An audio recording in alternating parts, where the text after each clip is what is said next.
What you just heard was a simple motif. A motif from the show Amphibia. Hello, Internet. Didn't see you there.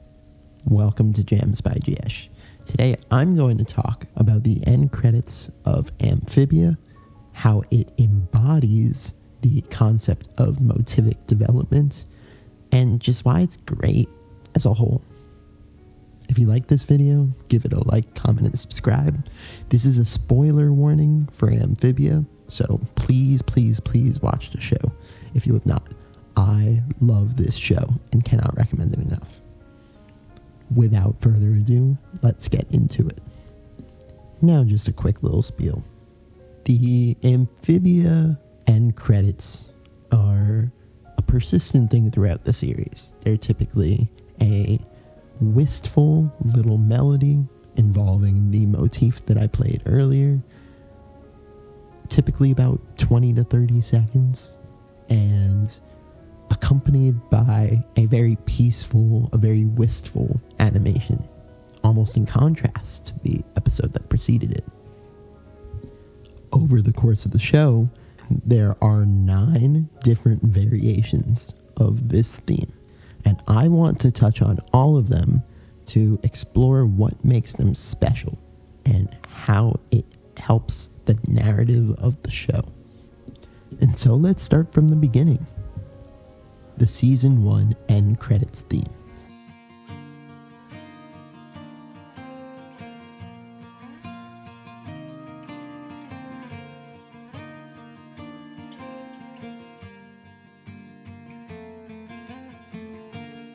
The Season 1 end credits theme holds a special place in my heart. It is the most simple in some ways, and it's also the most nostalgic to me.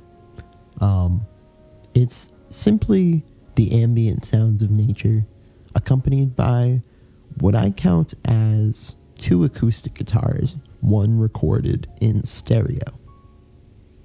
So we have one guitar playing the melody, and then in the background we have a rhythm guitar playing slightly different sounds in each headphone.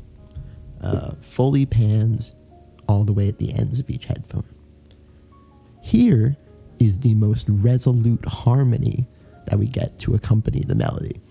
It goes from the C chord to the E chord, which is essentially just, it's not a radical departure. There is no tension yet. Then we return to C. Then we go up to F. This is the first source of tension. But then we just go back to C. And then eventually we do a Mario Bros cadence, which goes from A to B to C. There's only 2 points of tension, and that is the F chord that's thrown in there and the B chord that's thrown in there. Simply put, it's peaceful, it's resolute, there is no tension, and that's why it's so aesthetically pleasing. But that's also why you can't listen to it forever. So it's only repeated once. That's why it's only 20 to 30 seconds. This makes it very palatable. This makes it very soft. This makes it very nice. Honestly, it might be my favorite version of the theme, although I love all the versions of the theme. Next, let's discuss the Snow Day variation of this theme.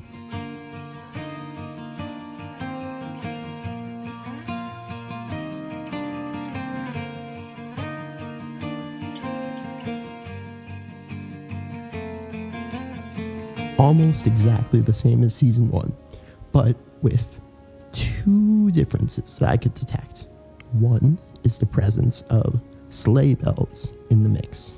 Obviously, it's a Christmas episode, essentially.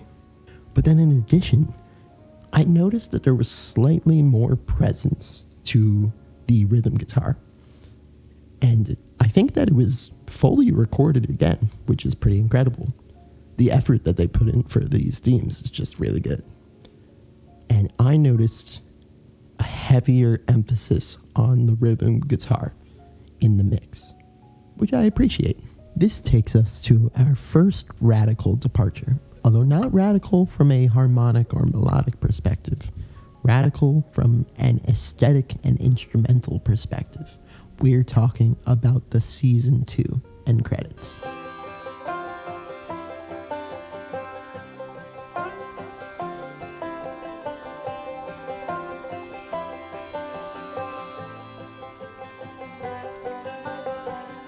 We have a banjo in the mix now. We still have the guitars there. We have a harmonica. And we have a key change. It's a higher key, which I think gives it a slightly more upbeat, optimistic, and brighter tone as a whole. I also would like to point out the incredible panning and use of stereo in this piece. Everything is tuned to a different side of your ear. It feels like you're surrounded by a jug band on this wagon trip. My only critique of this one is actually that I wish that there were more ambient nature sounds in it. Just when you got used to that radical departure, we have another, because we need to talk about the Hopping Mall episode outro.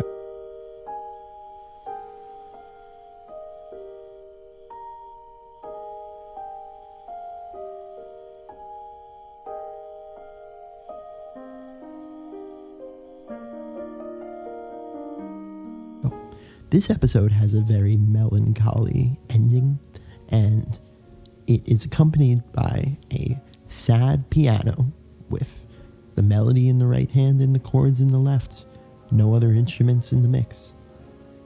It's also worth mentioning that there is a reharmonization, namely the addition of sus chords in the melody. Sus chords are chords that aren't resolute, but take place over the root of a chord.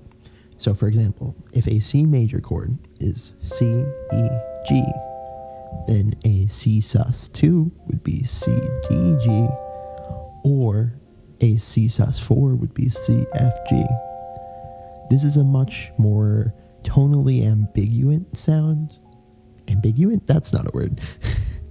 Tonally ambiguous sound. And that's more the aesthetic that they were going for this outro. And I think that it lends itself very well to this kind of mood. There's also another key change. This one more so to just change the mood, I think. It's a slower tempo, and the repeat is played an octave lower. There's also a broken chord bridge that I really like. I think that there's a little symbolism there, that we have this very static version of the melody, but then the chords break just as they're coming to an end, almost like the flow of the episode. So fun parallels in that regard. Now for another fun variation, let's talk about The Shut-In, the show's Halloween episode.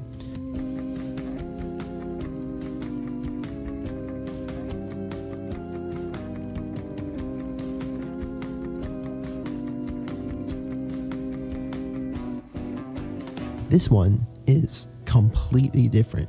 Not only are we in a different key, we're in a different mode. What do I mean by that? Well, the major mode is essentially a predefined distance between each chord to produce I said each chord, I meant each note. Between each note to produce a very satisfying noise. There's also the minor mode. And there's other variations of modes by starting on different notes of the key. It's a very fun thing to play around with, the mode mixture, and 8-Bit Music Theory does a great exploration of these on his channel. So, this song is in a much more dark and tonally ambiguous mode.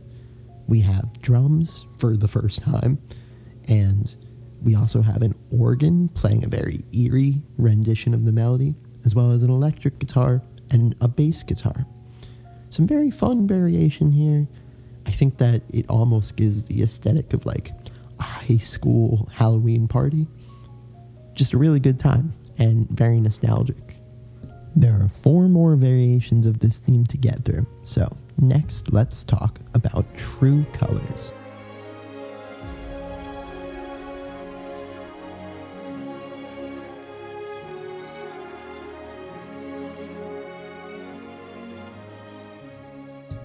This is the season 2 finale, and for the first time, we have a full orchestra in the mix. We also have a piano playing some chords and arpeggios, but then the arpeggios fade out and we start hearing some choir. There's also some sparse bass drum in the mix, and I think that that is a real standout in this track because it's very salient, it's very militaristic, and I feel like it's almost like a harbinger of something serious to come. That leads us to season 3, probably the biggest radical departure that we see. Season 3 is like a complete genre change of outro. We have a key change. Suddenly things are up-tempo. We have a twangy guitar. We have an acid bass. We have heavy synths, vocal samples, harmony, choppy production, tight percussion. It's a big, big, big difference. And, the show has a plot line where they're going to a different world at this point. So, obviously, you have to echo that with a radical departure in music. And that is what the composers did very effectively. I can't speak today. Very effectively. It's the same motif in the melody. It's just the harmony is slightly different now. It's sort of more tense throughout, and thus like a less strong resolution at the end. Second to last, we have the all-in episode outro. And this is a really fun one for me because it's the most ominous one.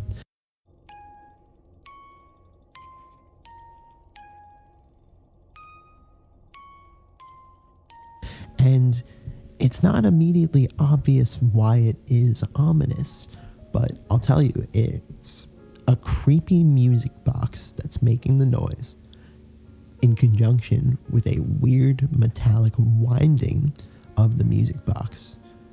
And the winding is very atonal, and it leads to this slight dissonance. Then, in conjunction, there's a very low, ambient, dissonant hum. It sounds like a tremolo Paul stretch, and it's very low to the point that it gives your ears such like a big contrast that it's almost uncomfortable. I think that this is a great example of how, even though there is the same melody being played on the music box, this time, because of the reharmonization, because of the dissonance, it has a completely different meaning.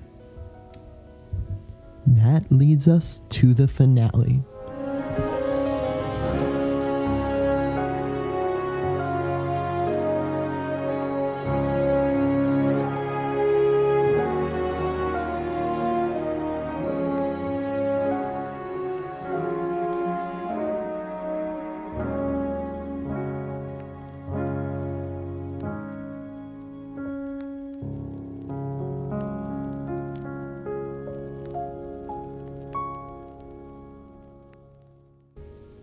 The end credits of the finale again have a key change, again has a tempo change. This one's much slower.